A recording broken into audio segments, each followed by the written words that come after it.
Channel আজি আৰু এটা সমাজ বিজ্ঞানৰ নতুন ভিডিঅ' মানে আমি চাওঁতে সমাজ বিজ্ঞানৰ কোৰ্সটো কমপ্লিটে হ'ব হ'ল আজি সমাজ বিজ্ঞানৰ এইটো লাষ্টৰ চেপ্টাৰ যোনটো আমি পঢ়াই আছো মই অলৰেডি আৰম্ভণিৰ পৰা তোমালোকক গোটেইকেইটা সমাজ বিজ্ঞানৰ চেপ্টাৰ ডিটেইলছত পঢ়াই আহিছো আৰু আজিও সেই কাৰণে ভিডিঅ'টো অলপ দীঘলীয়া হ'লেও মই তোমালোকক গোটেই চেপ্টাৰটো কমপ্লিট পঢ়াই দিম আমি জিওগ্ৰাফি 4th চেপ্টাৰ যেটো অসমৰ ভূগোল এই পাঠটো আমি ধুনীয়াকৈ ডিটেইলছত পঢ়িম তোমালোকে ইম্পৰ্টেন্ট বহিখন উলিয়াই লোৱা তাত তোমালোকে ইম্পৰ্টেন্ট পইণ্ট বিলাক লিখিব লাগিব কাৰণ পৰীক্ষাত এমসিকিউ আহিব আৰু মই এমসিকিউৰ কাৰণে প্ৰত্যেকটো পইণ্ট কৈ যাওঁ যাতে এমসিকিউ এটাও কোনেও ভুল কৰি আহিব নোৱাৰে 45 মাৰ্কছ এমসিকিউ আহিব সবে 45 পাবই লাগিব গতিকে আৰু আগৰ চেপ্টাৰ কেইটা যদি চোৱা নাই ডেসক্ৰিপচনত মই প্লেলিষ্ট দি থম আগৰ চেপ্টাৰ কেইটাও চাই লোৱা আৰু আজি আমি সোশ্যাল সায়েন্সৰ এই চেপ্টাৰটো পঢ়ি আমি চেপ্টাৰছ কমপ্লিট কৰিম ইয়াৰ পিছত এমসিকিউ ভিডিঅ' এটা দিম এই চেপ্টাৰটোৰ ওপৰত তাৰপিছত পাৰিলে অসমৰ মেপৰ ভিডিঅ' এটাও দি দিম তাৰপিছত সোশ্যাল সায়েন্স তাৰপিছত কমপ্লিট হৈ যাব আজি আমি 4th জিওগ্ৰাফিৰ যোনটো 4 নম্বৰ আৰু আমাৰ এটা সোশ্যাল সায়েন্সৰ লাষ্টৰ ভিডিঅ' হয় মানে লাষ্টৰ চেপ্টাৰ হয় অসমৰ ভূগোল এই পাঠটো আমি আৰম্ভ কৰিম আৰম্ভ কৰাৰ আগতে মই কথা কৈ থাও যে মই যিখন ইম্পৰ্টেন্ট পইণ্টছ লিখিব কৈছিলো য'ত আমি এমসিকিউৰ কাৰণে পইণ্টছ বিলাক লিখি আছো আগৰ চেপ্টাৰ বিলাকতো এখন বহি উলিয়াই লবা আৰু যিমান বিলাক পইণ্ট মই হাইলাইট কৰি দিম সব ইয়াত লিখি যাবা সেকেন্ড কথা পাঠটো অলপ দীঘল হ'ব পাৰে গতিকে তোমালোকে ভালদৰে চাবা আৰু লাষ্টলৈকে চাবা মানে আৰু অলপ ধৈৰ্য সহকাৰে চাবাকে লাগিলে ভিডিঅ'টো ৰখাই দুদিনতো চাব পাৰা এদিনতো চাব পাৰা তোমালোকৰ কথা মই এটা ভিডিঅ'তে খতম কৰিম খালি তোমালোকে গোটেই ভিডিঅ'টো চাব লাগিব কাৰণ ইয়াৰ পৰাই গোটেই পাঠটোৰ পৰাই প্ৰশ্ন আহিব আমনি লাগিছে বুলি মানে আধা দেৰি দিলে নহব আমি আৰম্ভ কৰিছো প্ৰথম আমাৰ কি আছে জনসংখ্যা আৰু বসতি অসম ভাৰতৰ উত্তৰ-পূব ভাৰতৰ এখন উন্নয়তম উল্লেখযোগ্য ৰাজ্য উত্তৰ-পূব ভাৰতৰ অন্তৰ্গত অসম ৰাজ্যখন ভাৰতৰ 7খন ৰাজ্য আৰু দুখন বিদেশী ৰাষ্ট্ৰৰ দ্বাৰা পৰিবেষ্টিত আছে মানে অসমৰ চাৰিফালে 7খন ষ্টেট আছে নৰ্থ ইষ্টৰ 7খন ষ্টেট আৰু দুখন বিদেশী ৰাষ্ট্ৰ আছে অসমৰ উত্তৰে আছে অসমৰ চাৰি সীমাটো মনত ৰাখিব লাগে পৰীক্ষাত আহিব পাৰে উত্তৰে কি আছে অৰুণাচল প্ৰদেশ আৰু ভূটান বিদেশী ৰাষ্ট্ৰ ভূটান আছে অসমৰ পৰা ভূটানত যাব পাৰি দক্ষিণ সাইডত আছে মিজোৰাম আৰু মেঘালয় পূব সাইডে আছে অৰুণাচল প্ৰদেশ নাগালেণ্ড আৰু মণিপুৰ আৰু পশ্চিমে আছে পশ্চিম বংগ ত্ৰিপুৰা আৰু বাংলাদেশ অসমৰ চাৰি সীমাটো বহিত লিখা আৰু মুখস্থ কৰিবা গোটেইকেইটা পূব পশ্চিম উত্তৰ দক্ষিণ কি আছে গোটেইখিনি লাগে গতিকে গোটেইকেইটা তোমালোকৰ মনত থাকিব লাগিব পৰীক্ষাত আহিব পাৰে এটো ধুনীয়াকৈ মুখস্থ কৰিবা ঠিক আছে অসম ৰাজ্যখন ইয়াৰ পশ্চিম দিশত প্ৰায় 50 কিলোমিটাৰ প্ৰস্থৰ ঠেক ভূখণ্ডৰ দ্বাৰা পশ্চিম বংগৰ সৈতে ভাৰত ভূখণ্ডৰ লগত সংলগ্ন হৈ আছে অৰ্থাৎ ভাৰতৰ লগত সমগ্ৰ উত্তৰ-পূব অঞ্চলটো অসমৰ দ্বাৰা সংযোগ হৈছে আৰু সেইবাবে অসমক ভাৰতৰ উত্তৰ-পূবৰ মানে দুৱাৰ মুখ বুলি কোৱা হয় অসমৰ অৱস্থিতিৰ কথা আছে ঠিক আছে অসম ভাৰতবৰ্ষৰ মুঠ মাটিকালি 2.4% অৰ্থাৎ 69438 বৰ্গ কিলোমিটাৰ অসমৰ মাটিকালি ঠিক আছে গতিকে তোমালোকে একটা পইণ্ট মনত ৰাখিব লাগে যে আসাম ভাৰতৰ যিমান মাটি আছে টোটাল তাৰ কিমান পাৰ্চেন্ট অসমৰ মাটি হয় 2.4% এটো পইণ্ট মনত ৰাখিবা এটা সেকেন্ড পইণ্ট অসমৰ মাটিকালি কিমান 69438 স্কয়াৰ কিলোমিটাৰ বৰ্গ কিলোমিটাৰ এই দুইটা পইণ্ট মনত ৰাখিবা ঠিক আছে এটো তোমালোকে বহিত লিখি থোৱা মই হাইলাইট কৰি দিছো বহিত লিখি যোৱা কাৰণ এমসিকিউ আহিব ইয়াৰ পৰা 2.4% আৰু 78438 কিলোমিটাৰ মুখত থাকিব লাগিব ভাৰতৰ 2011 চনৰ তথ্য অনুসৰি ভাৰতৰ জনসংখ্যা ইমান পাৰ্চেন্ট লোক অসমত বাস কৰি আছে এটো পৰীক্ষাত অহাৰ চান্স কম আছে কাৰণ এটো 2011 চনৰ তথ্য হয় এতিয়াও বহুত বেলেগ হৈ গল অসমৰ মুঠ জনসংখ্যা হৈছে 312.05 লাখ আৰু ইয়াৰে ইমান মহিলা ইমান পুৰুষ ঠিক আছে মুঠ জনসংখ্যাটো তোমালোকে মনত ৰাখিবা জাস্ট এটো মনত ৰাখিলে হ'ল লিংগ অনুপাত আছে আৰু শিক্ষিতৰ হাৰ আছে এইবোৰ ইমান ইম্পৰ্টেন্ট নহয় খালি জনসংখ্যাটো তোমালোকে মনত ৰাখিবা লিখি থোৱা 2001 চনত লিংগ অনুপাত আছিল 935 আৰু এই অনুপাত 2011 চনত 958 লৈ বৃদ্ধি পাইছে মানে কি 2001 চনত 1000 পুৰুষ হলে তাৰ ভিতৰত 935 মহিলা আছিল আৰু 10 বছৰৰ পিছত 2011 চনত 1000 পুৰুষ হলে 958 958 হল মানে বাঢ়িছে অলপ মহিলাৰ সংখ্যা বাঢ়িছে আনহাতে 2001 চনৰ তথ্য মতে অসমৰ মুঠ জনসংখ্যাৰ 87% লোক গাঁৱত বাস কৰিছিল কিন্তু 2011 চনৰ মতে 85%লৈ হ্ৰাস পাইছে মানে গাঁৱত বাস কৰা লোকৰ সংখ্যা হ্ৰাস পাইছে মানুহ বেছি চহৰলৈ গৈছে ইয়াৰ পৰা এই কথা স্পষ্ট হৈ পৰিছে যে ৰাজ্যখনত গাঁৱৰ পৰা নগৰলৈ জনপ্ৰব্ৰজন ঘটি আছে যাৰ ফলত গাঁৱত বাস কৰা লোকৰ সংখ্যা কমিছে আৰু নগৰৰ সংখ্যা বাঢ়ি গৈছে এইবোৰ চাবা আৰু তাৰপিছতে ভাৰতৰ আন ৰাজ্যৰ দৰে অসমতো নগৰীকৰণ প্ৰক্ৰিয়া অব্যাহত আছে যদিও ইয়াৰ ফলত ৰাজ্যখনত নগৰীয়া সংখ্যা বৃদ্ধি হোৱাৰ লগতে নগৰ চহৰৰ সংখ্যাও বাঢ়িছে 2011 চনৰ লোকপিয়লৰ মতে অসমত 7খন প্ৰথম শ্ৰেণীৰ আৰু 6খন দ্বিতীয় শ্ৰেণীৰ নগৰ আছে এই নগৰসমূহৰ জনসংখ্যা ইমান আমাৰ গুৱাহাটীত 9,68,549 জন নগৰীয়া লোকৰ জনসংখ্যাই অসমৰ আটাইতকৈ জনবহুল নগৰী গুৱাহাটীৰ পিছতে জনসংখ্যাৰ হিচাপত দ্বিতীয় আৰু তৃতীয় স্থানত আছে শিলচৰ আৰু ডিব্ৰুগড় ঠিক আছে মানে অসমৰ যদি চিটি চোৱা তুমি জনসংখ্যাৰ হিচাপত আটাইতকৈ বেছি জনসংখ্যা ক'ত আছে প্ৰথমটো গুৱাহাটী হ'ব অবভিয়াছলি সেকেন্ড কি শিলচৰ থাৰ্ডত আছে ডিব্ৰুগড় এটো এটা আমি নতুন কথা শিকিলো তোমালোকে বহিত লিখি থোৱা ঠিক আছে মই হাইলাইট কৰি দিছো তোমালোকে লিখি দিয়া আনহাতে অসমৰ 6খন দ্বিতীয় শ্ৰেণীৰ নগৰৰ ভিতৰত কি আছে তোমালোকে এইবোৰ মনত ৰাখিব পাৰা জাষ্ট একেটা মনত ৰাখিলে হ'ল জনসংখ্যাৰ হিচাপত এই তিনটা জনসংখ্যা বৃদ্ধিৰ ধাৰা জনসংখ্যা পৰিৱৰ্তনশীল জনসংখ্যাৰ লগতে ইয়াৰ বিতৰণ আৰু গঠনৰ পৰিৱৰ্তন অহৰহ হ'ব লাগিব জন্মৰ হাৰ মৃত্যুৰ হাৰ আৰু প্ৰব্ৰজন এই তিনি প্ৰকাৰে জনসংখ্যাৰ বৃদ্ধি আৰু পৰিৱৰ্তন হয় জনসংখ্যা কেনেকৈ বাঢ়িব পাৰে হয় মানুহ নতুনকৈ জন্ম হ'ব হয় মানুহ মৃত্যু হ'লে জনসংখ্যা কমিব আৰু প্ৰব্ৰজন মানে বেলেগৰ পৰা নতুন এখন ঠাইলৈ আহিছে তেতিয়া জনসংখ্যা বাঢ়িব জনসংখ্যা পৰিৱৰ্তন তিনটা কাৰণৰ কাৰণে হয় লিখি থোৱা পৃথিৱীৰ সকলো দেশ আৰু ৰাজ্যৰ জনসংখ্যা বৃদ্ধি হৈছে ভাৰতবৰ্ষৰ দৰে উন্নয়নশীল দেশসমূহত জনসংখ্যাৰ বৃদ্ধি বেছি হয় ভাৰতৰ আন ৰাজ্যবিলাকৰ দৰে অসমতো বৃদ্ধি হৈছে জনসংখ্যা কিমান হৈছেগৈ ইয়াত সেইবিলাক মানে ডাটাবিলাক দিয়া আছে পৰীক্ষাত ব্ৰড কোৱেশ্চন আহিলে তোমালোকে জনসংখ্যাৰ বৃদ্ধিৰ ধাৰা এই ডাটাবিলাক মনত ৰাখিব লাগিব আৰু সব লিখিব লাগিব তোমালোকে ঠিক আছে ইয়াত সেইখিনি আছে ইয়াত এমসিকিউৰ বিষয় ইমান নাই ইয়াত খালি ডাটাবিলাক আছে কেতিয়া কিমান জনসংখ্যা আছিল তোমালোকে মুখস্থ কৰিব লাগিব এমসিকিউৰ কাৰণে নহয় এটো ব্ৰড কোৱেশ্চন দীঘল প্ৰশ্নৰ বাবে ঠিক আছে দীঘল প্ৰশ্ন আহিলে জনসংখ্যা কেনেদৰে অসমত বৃদ্ধি হৈছে যদি আহে এইবিলাক গুটেবিলাক লিখিব লাগিব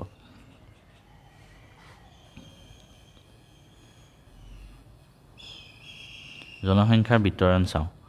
জনসংখ্যা বৃদ্ধিৰ লগতে জনসংখ্যা বিতৰণো হ'ব লাগিব মানে ক'ত কিমান জনসংখ্যা আছে মানুহ ক'ত কিমান আছে জনসংখ্যাৰ বিতৰণ লক্ষ্য কৰিলে দেখা যায় যে ৰাজ্যখনৰ সকলো অঞ্চল বা ঠাইত জনবসতি আৰু জনসংখ্যাৰ বিতৰণ সমান নহয় কোনোবা অঞ্চলত মানুহৰ সংখ্যা বেছি কোনো অঞ্চলত জনসংখ্যা কম স্বাভাৱিকতে কোনো এটা অঞ্চলত জনবসতি আৰু জনসংখ্যা বেছি হ'লে তাত জনসংখ্যাৰ ঘনত্ব বাঢ়ি যায় ঠিক সেইদৰে কোনো অঞ্চলত জনবসতি আৰু জনসংখ্যা কম হ'লে তাত ঘনত্ব কমি যায় লোকপিয়ল মতে 20 শতিকাৰ আৰম্ভণিতে মানে 1901 চনত অসমত জনসংখ্যাৰ ঘনত্ব আছিল 1 বৰ্গ কিলোমিটাৰ 42 জন তাৰ পিছত বাঢ়ি গ'ল এই আকৌ ডাটা দিয়া আছে এইবিলাক মুখস্থ ৰাখিব লাগিব ব্ৰড কোৱেশ্চনৰ কাৰণে হা অসমৰ বিভিন্ন অঞ্চলৰ ভিন্ন প্ৰাকৃতিক পৰিৱেশ অনুসৰি ৰাজ্যখনৰ জনসংখ্যা সকলো অঞ্চলতে সমান নহয় সেই অঞ্চলভেদে জনসংখ্যাৰ ঘনত্ব একে নহয় যিবিলাক অঞ্চলত প্ৰাকৃতিক পৰিৱেশ অনুকূল নহয় যাতায়াত আৰু অৰ্থনৈতিক অৱস্থা উন্নত নহয় তাত জনসংখ্যা কম হয় আনহাতে যিবিলাক অনুকূল আৰু অৰ্থনৈতিক অৱস্থা ভাল তাত বেছি হয় জনসংখ্যা ঠিক আছে তাত পিছত ডাটাবিলাক দিয়া আছে আমাৰ এইবিলাক আকৌ মনত ৰাখিব লাগিব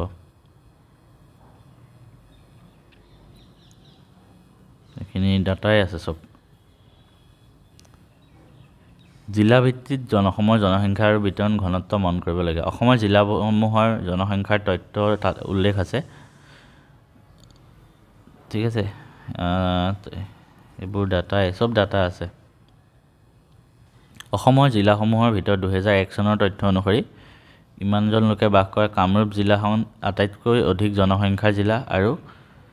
ডিমা হাছাওখন আটাইতকৈ কম জনসংখ্যাৰ জিলা কিন্তু 2011 চনৰ তথ্য মতে নগাঁও জিলাখন অসমৰ আটাইতকৈ বেছি জনসংখ্যা আৰু ডিমা হাছাওখন আটাইতকৈ কম মানে আগতে গুৱাহাটীত মানুহ বেছি আছিল কামৰূপ মেট্ৰত আৰু এতিয়া নগাঁৱত অসমৰ ভিতৰত আটাইতকৈ মানুহ বেছি আছে এটো তোমালোকে লিখি থোৱা এতিয়াটো লেটেষ্টটো আহিব পৰীক্ষাত আহিলে গতিকে নগাঁও জিলাখন অসমৰ আটাইতকৈ অধিক জনসংখ্যাৰ জিলা আৰু ডিমা হাছাওখন আটাইতকৈ কম বহি লিখি থোৱা পৰীক্ষাত MCQ আহিব পাৰে নগাঁৱত হাইয়েষ্ট আছে পপুলেশ্যন আৰু আটাইতকৈ লৱেষ্ট আছে ডিমা হাছাও জনসংখ্যাৰ ঘনত্বৰ ক্ষেত্ৰত যদি আমি চাওঁ নগাঁও জিলাত অসমৰ আটাইতকৈ জনবসতি জিলা আৰু প্ৰতি বৰ্গ কিলোমিটাৰত মাত্ৰ ৩৮ জন লোকে বাস কৰা ডিমা হাছাও জিলাখন আটাইতকৈ সেৰেঙা বসতিৰ জিলা পিছে 2011 চনৰ তথ্যমতে কামৰূপ মেট্ৰ' আটাইতকৈ ঘন জনবসতিপূৰ্ণ জিলা জনসংখ্যাৰ ঘনত্ব যদি আটাইতকৈ বেছি বুলি কোৱা হয় তেতিয়াহ'লে কামৰূপ হ'ব জনসংখ্যা আৰু ঘনত্ব দুটা বেলেগ বস্তু হয় জনসংখ্যা মানে টোটেল কিমান পপুলেশ্যন আছে ধৰ মই এটা কথা ক'লোঁ যে নগাঁও জিলাখনত টোটেল 1 লাখ মানুহ আছে কাৰণ নগাঁও আটাইতকৈ অসমৰ বেছি মানুহ থকা জিলা কিন্তু ঘনত্ব হিচাপত যদি চাওঁ আমি কি কামৰূপ মেট্ৰ' আটাইতকৈ বেছি ঘনত্ব আছে ঘনত্ব কি আছে ইয়াত ধৰা জনসংখ্যা ইয়াত 1 লাখ আছে ইয়াত ধৰা 90,000 আছে জনসংখ্যা ঠিক আছে 90,000 আছে কিন্তু নগাঁও জনবসতি বেছি আছে কিন্তু ঘনত্ব বুলি যদি কোৱা হয় তেতিয়া মানে কি টোটেল মাটিকালিৰে ডিভাইড কৰি দিয়ে কামৰূপৰ ধৰা মাটিকালি টোটেল ধৰা মই ধৰিছোঁ 10 স্কুৱেৰ কিলোমিটাৰ ঠিক আছে ইয়াৰ ঘনত্ব যিমান আহিব ইয়াৰ ঘনত্ব তাতকৈ কম হ'ব মানে ইয়াত ধৰা মই ধৰিলোঁ 20 স্কুৱেৰ কিলোমিটাৰ ঠিক আছে তেতিয়া ইয়াৰ ঘনত্ব আৰু ইয়াৰ ঘনত্বটো চাব ইয়াততো 9 আহিব আৰু ইয়াত 5 আহিব ডিভাইড কৰিলে ঠিক আছে গতিকে ইয়াত বেছি হ'ল ঘনত্ব সেইটো কাৰণে কামৰূপ মেট্ৰ' ঘনত্ব হিচাপৰ পৰা কামৰূপ মেট্ৰ' আটাইতকৈ বেছি আৰু ডিমা হাছাওখন দুইফালৰ পৰাই ঘনত্বৰ ফালৰ পৰা আৰু জনবসতিৰ ফালৰ পৰা দুইফালৰ পৰাই কম এইকেইটা পইণ্ট ইম্পৰ্টেণ্ট হয় বহি লিখি থোৱা আৰু পৰীক্ষাত খেলি মেলি নকৰিবা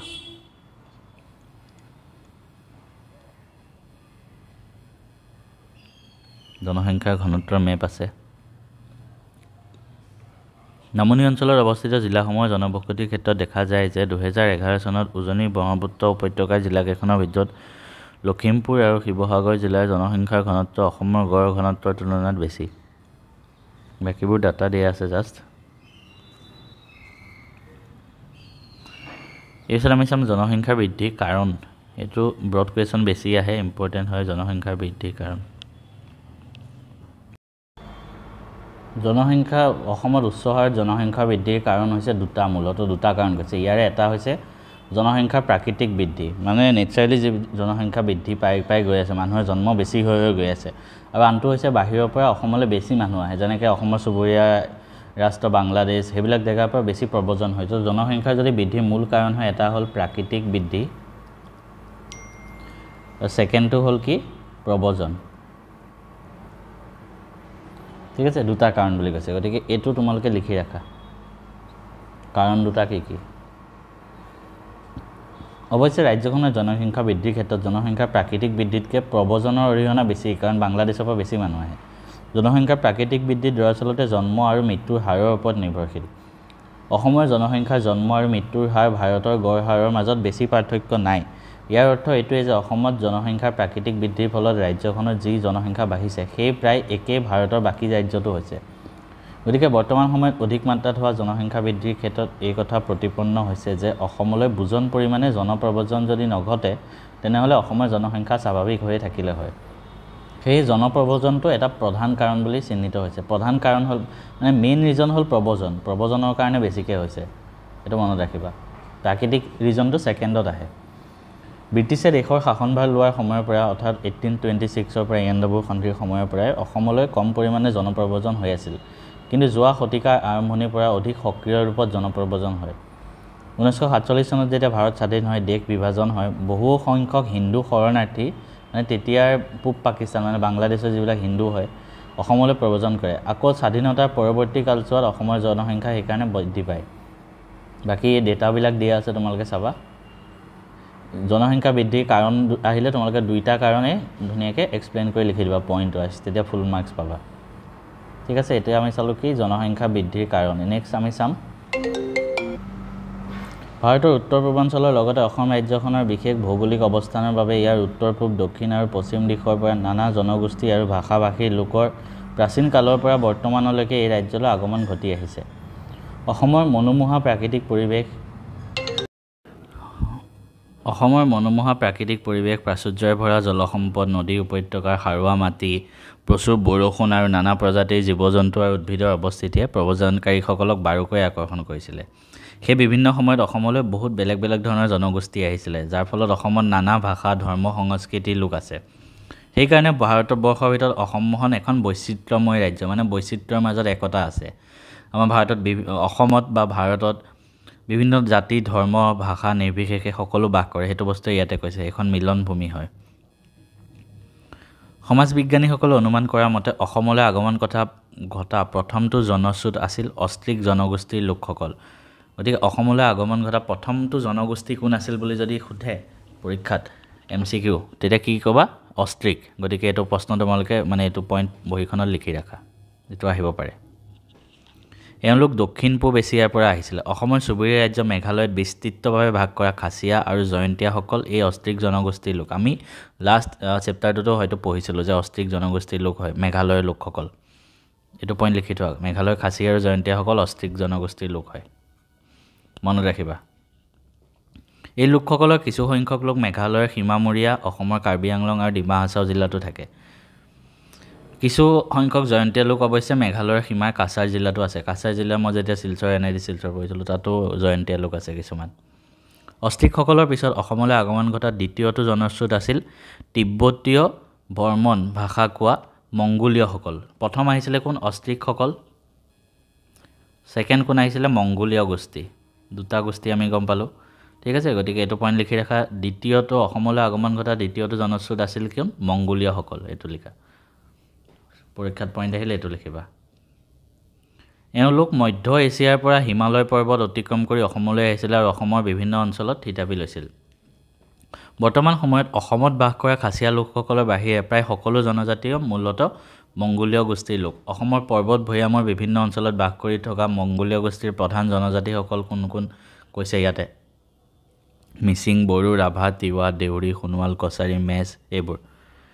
এই প্ৰধান জনজাতিসকলৰ ভিতৰত বড়ো, মিচিং, ৰাভা, তিৱা, দেউৰী, সোণোৱাল, কছাৰী, মেচ, কাছাৰ, বৰ্মনসকলক ভৈয়াম জনগোষ্ঠী আৰু বাকীসকলক পাৰ্বত্য জনজাতি হিচাপে স্বীকৃতি দিয়া হৈছে, মানে ST শ্বেডিউল ট্ৰাইব হয় তেওঁলোক। আৰু এটা আছে STP, মানে ST প্লেন, মানে ভৈয়ামত বাস কৰা লোক যিসকল ST, আৰু কিছুমান আছে STH যিবিলাক পাহাৰত বাস কৰে, হিল এৰিয়াত বাস কৰে ST, ঠিক আছে। তো STP ৰিজাৰ্ভেশ্যন কম হয়, STHৰ হিলি এৰিয়াৰ মানে অলপ বেছি ৰিজাৰ্ভেশ্যন পায় তেওঁলোকে। অৱশ্যে অসমত বাস কৰা কোচ ৰাজবংশীসকলো মূলতঃ মংগোলীয় জনগোষ্ঠীৰে লোক। অসমত মংগোলীয় জনগোষ্ঠীৰ লোকসকল বিতৰণলৈ লক্ষ্য কৰা দেখা যায় যে তেওঁলোকে সমভূমিত, নদ-নদীৰ পাৰত আৰু পাহাৰৰ ঢালত বসবাস কৰে।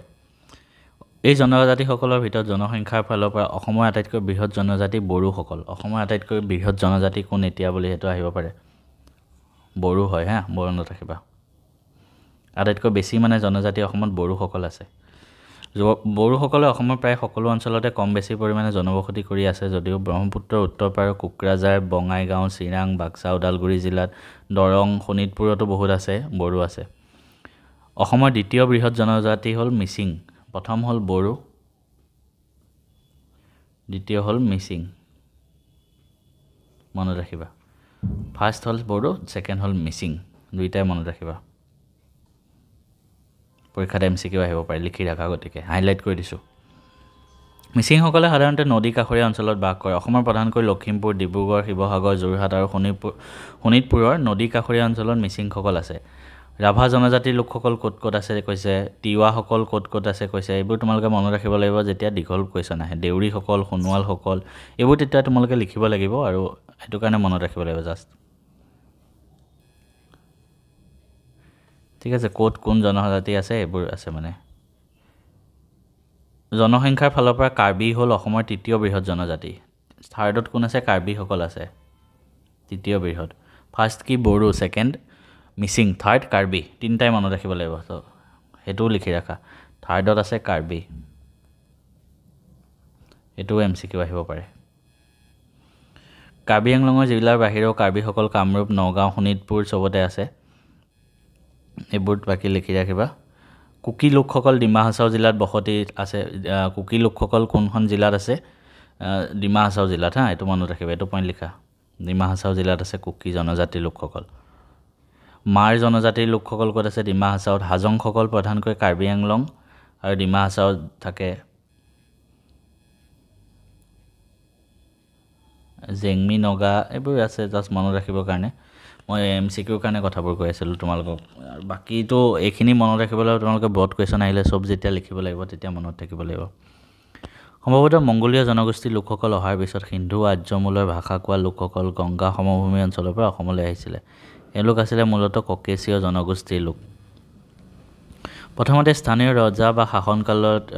পৃষ্ঠপোষকতাত এই লোকসকল অসমলৈ আহিছিল যদিও পৰৱৰ্তী কালত ব্ৰহ্মপুত্ৰ আৰু বৰাক সমভূমি আকৰ্ষিত হৈ এওঁলোক অসমলৈ আহে 13 শতিকাত হিন্দু আৰ্যমূলৰ ইছলাম ধৰ্মাৱলম্বী এডক লোক আহিছিলে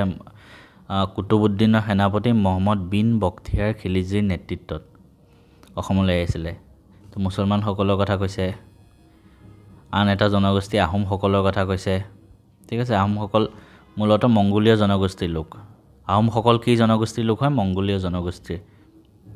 এইটো লিখি থোৱা পৰীক্ষাত আহিব পাৰে আহোমসকল কেতিয়া অসমলৈ আহিছিল আমি সকলোৱে জানো 1228 খ্ৰীষ্টাব্দত চুকাফাৰ নেতৃত্বত ম্যানমাৰৰ চান মালভূমিৰ পৰা আহিছিলে তেওঁলোকে পাটকাই পৰ্বত পাৰ হৈ অসমলৈ আহিছিলে এইটো লিখি থোৱা ধুনীয়াকৈ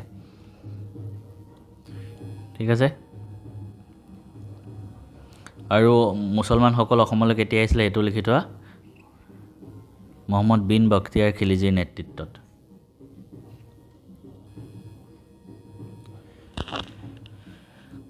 কোচ ৰাজবংশীসকল অসমৰ আন এটি উল্লেখনীয়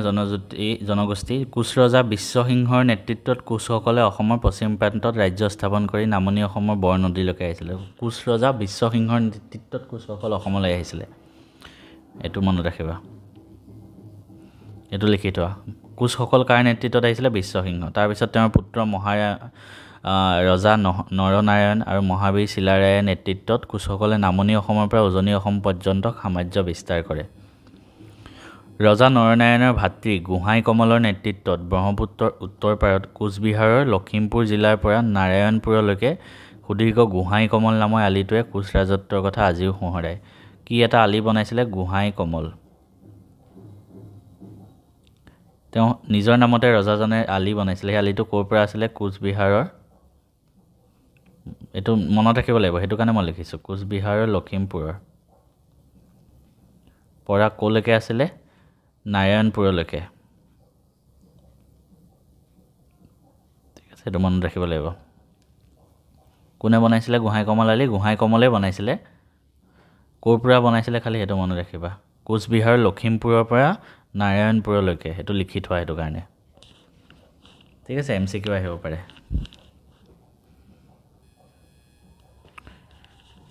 বাকী ব্ৰিটিছসকলে অসমৰ শাসনভাৰ লোৱাৰ পিছত তেওঁলোকৰ প্ৰশাসনীয় অৰ্থনৈতিক আৰু বাণিজ্যিক কাম-কাজ চলাবৰ বাবে সেই সময়ত বেংগল বিহাৰ উত্তৰ প্ৰদেশ ৰাজস্থান আদিৰ পৰা দক্ষ লোকক অনা হৈছিল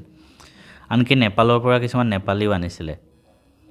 পিছত অন্য বহুতো নেপালী লোক জীৱিকাৰ সন্ধানত অসমলৈ আহে আৰু প্ৰধানকৈ কৃষি আৰু পশুপালন কাৰ্যত আত্মনিয়োগ কৰে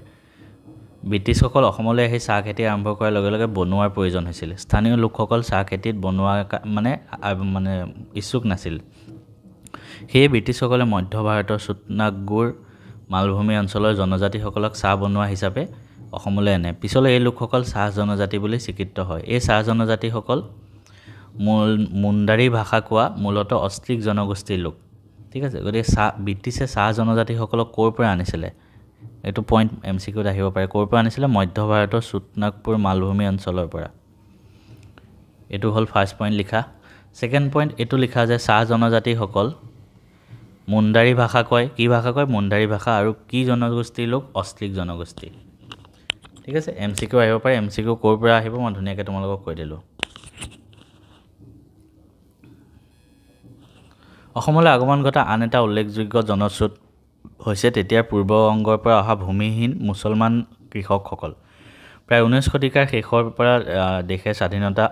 লাভ কৰা আগলৈকে এই প্ৰব্ৰজন অব্যাহত আছিলে প্ৰথমে অসমৰ অবিভক্ত গোৱালপাৰা জিলাৰ জমিদাৰসকলৰ পৃষ্ঠপোষকতা আৰু পিছত শাসকসকলৰ অনুগ্ৰহত অসমৰ বিস্তীৰ্ণ সাৰুৱা পথাৰ আৰু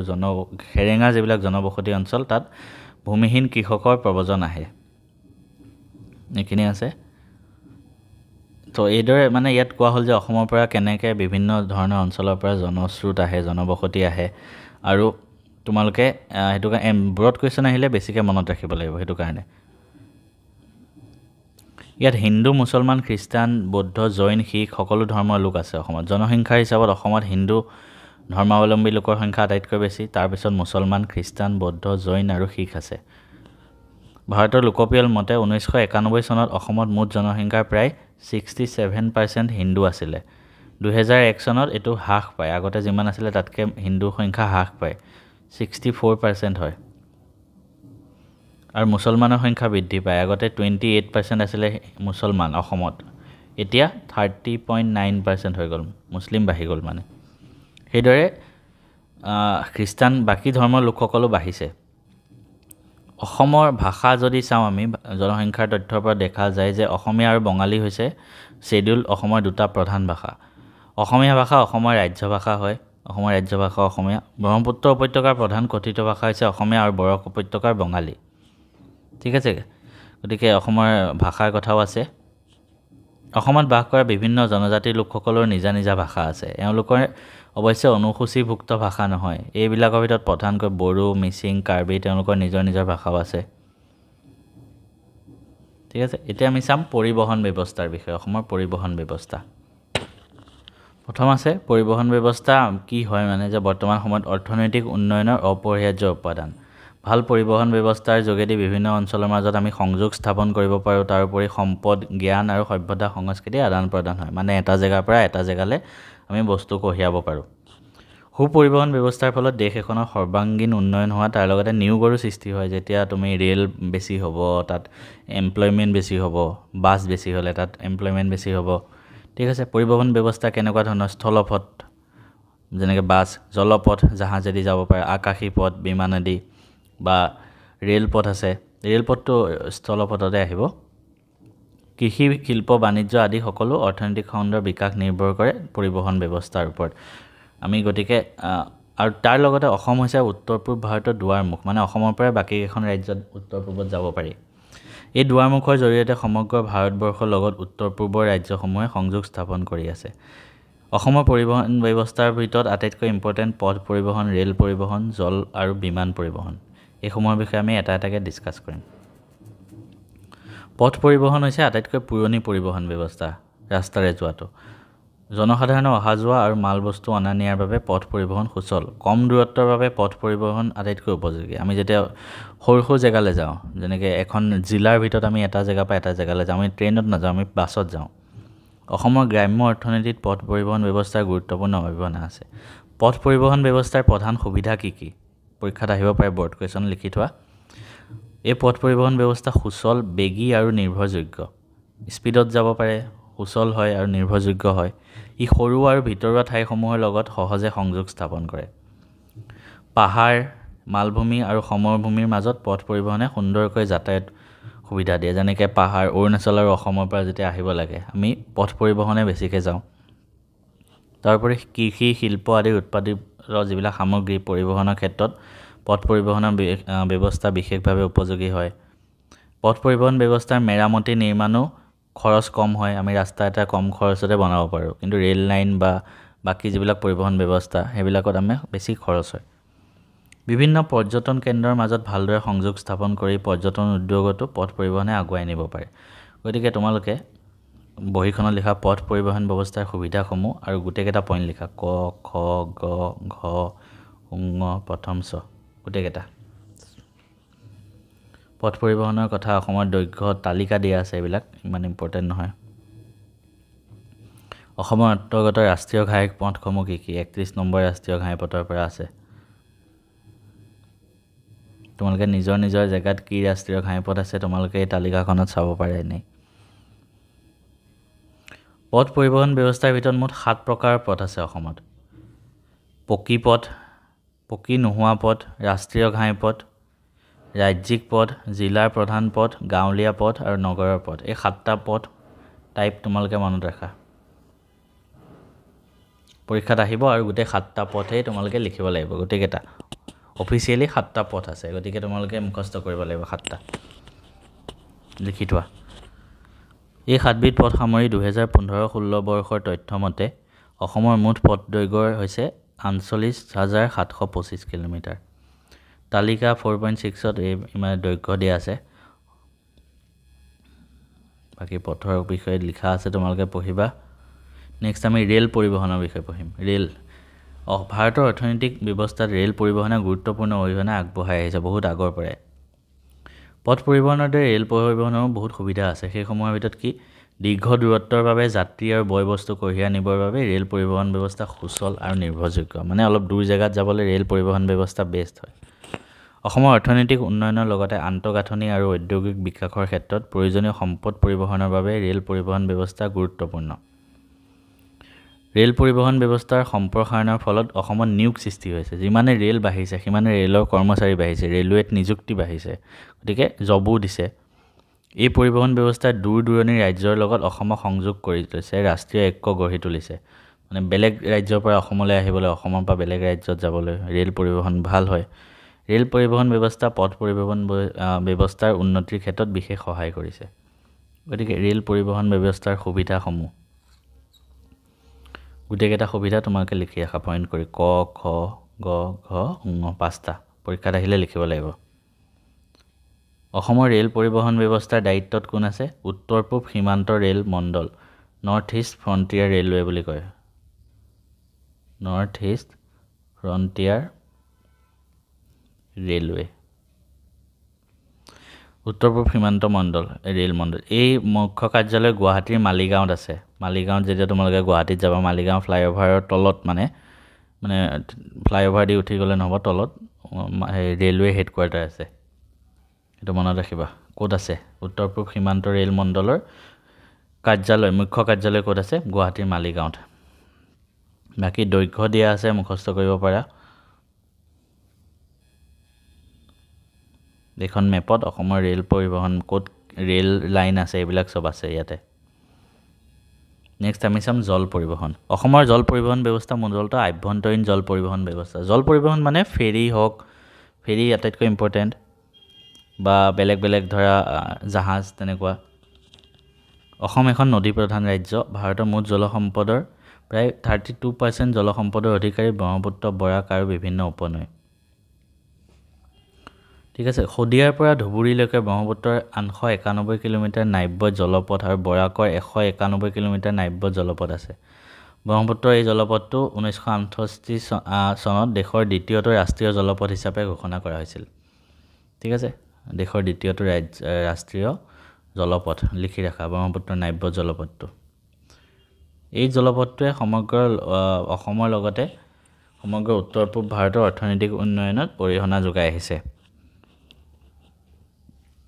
আনহাতে বৰাক নদীৰ লখিমপুৰৰ পৰা ভাঙ্গালৈকে 121 কিলোমিটাৰ নাব্য জলপথছোৱাক ভাৰত চৰকাৰে ষষ্ঠ জলপথ হিচাপে স্বীকৃতি দিছে। ঠিক আছে, দুইটা জলপথৰ দৈৰ্ঘ্য তোমালোকে মনত ৰাখিবা। ব্ৰহ্মপুত্ৰ নদীৰ ওপৰত থকাটো জলপথৰ দৈৰ্ঘ্য 891 কিলোমিটাৰ লিখি থোৱা, আৰু বৰাকৰ ওপৰত থকাটো 121 কিলোমিটাৰ। দুইটা আহিব পাৰে, লিখি থোৱা। এই দুটা জলপথেৰে চলাচল কৰা জাহাজৰ সহায়ত কম খৰচতে মাল বস্তু পৰিবহণ কৰি ভাৰতবৰ্ষৰ উত্তৰ পূব ভাৰত, বিশেষকৈ অসম, নাগালেণ্ড, মেঘালয়, মিজোৰাম, মণিপুৰ, ত্ৰিপুৰা, অৰুণাচল প্ৰদেশৰ উন্নতি হ'ব বুলি আশা কৰা হৈছে। অসমৰ জল পৰিবহণ ব্যৱস্থাৰ উন্নতিৰ হকে দুটা চৰকাৰী সংস্থাই প্ৰচেষ্টা চলাই আছে। দুটা হ'ল কেন্দ্ৰীয় আভ্যন্তৰীণ জল পৰিবহণ নিগম আৰু আভ্যন্তৰীণ জল পৰিবহণ সঞ্চালকালয়। ইহঁতৰ কাম কি কি এইবিলাক দিয়া আছে। বৰ্তমান সময়ত ব্ৰহ্মপুত্ৰ, বৰাক আৰু ইহঁতৰ উপনৈবিলাকত আভ্যন্তৰীণ জল পৰিবহণ বিভাগৰ 3টা মণ্ডলত সৰ্বমুঠ 96খন ফেৰী আছে। তাৰোপৰি 61খন জাহাজ আছে। অসমৰ আভ্যন্তৰীণ জল পৰিবহণ ব্যৱস্থাৰ সুবিধাসমূহ কি কি? এইটো প্ৰশ্ন পৰীক্ষাত আহিব পাৰে।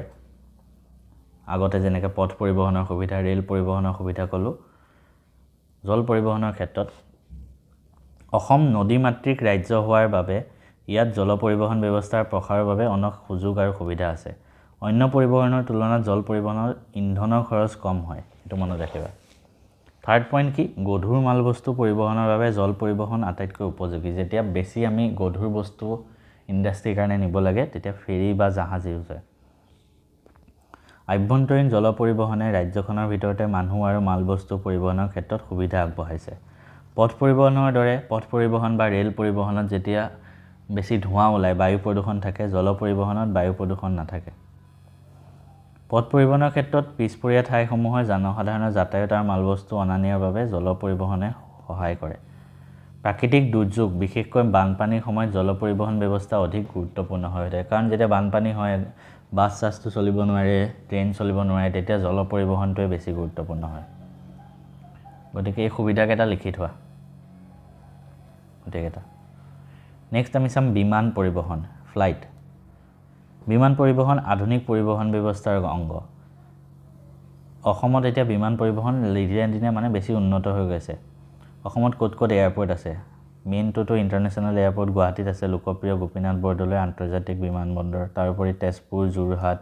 ডিব্ৰুগড় উত্তৰ লখিমপুৰ শিলচৰত বিমানবন্দৰ আছে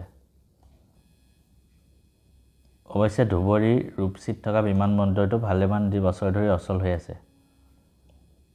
সকলো ফ্লাইট আছে এইবোৰ দিয়া আছে গুৱাহাটীৰ বিমানবন্দৰটোৰ নাম কি লোকপ্ৰিয় গোপীনাথ বৰদলৈ আন্তঃৰাষ্ট্ৰীয় বিমানবন্দৰ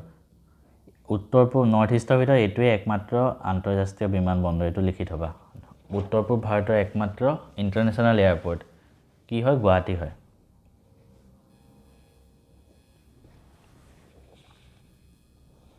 এইবোৰ ডাটা কিছুমান দিয়া আছে তোমালোকে মনত ৰাখিব পাৰা ফৰ ব্ৰড কোৱেশ্চন ডাঙৰ কোৱেশ্চনৰ কাৰণে আহিব জাস্ট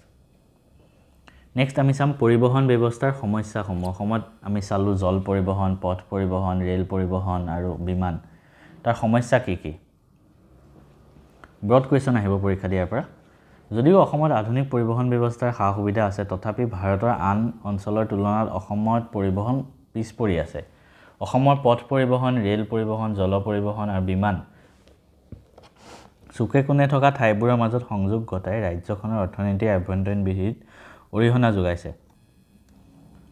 অসমৰ মানে ইয়াত কিবা কিবি লিখা আছে এইবোৰ ইম্পৰ্টেণ্ট নহয় জাষ্ট আহিব কি অসমৰ পৰিবহণ ব্যৱস্থাটোৰ মানে অন্তৰায় কি বাধা দিয়ে অসমৰ পৰিবহণ ব্যৱস্থাত পইণ্ট ওয়াইজ ধুনীয়াকৈ দিয়া আছে পৰীক্ষাত আহিলে গোটেইকেইটা পইণ্ট লিখিব লাগিব একদম নিয়লৈকে যিমান আছে 5 নম্বৰ আহক 4 নম্বৰ আহক 6 নম্বৰ আহক যিমানেই আছে আহক গোটেইকেইটা পইণ্টে লিখিবা এনেকুৱা নভাবিবা যে 4 নম্বৰ আহিছে আমি 4টা পইণ্ট লিখি আহিম মাৰ্কছ নিদিব কিন্তু 5 নম্বৰ আহিছে আমি 5টা লিখি আহিম নহয় কিতাপত যিমানটা আছে গোটেইকেইটা পইণ্ট লিখিবা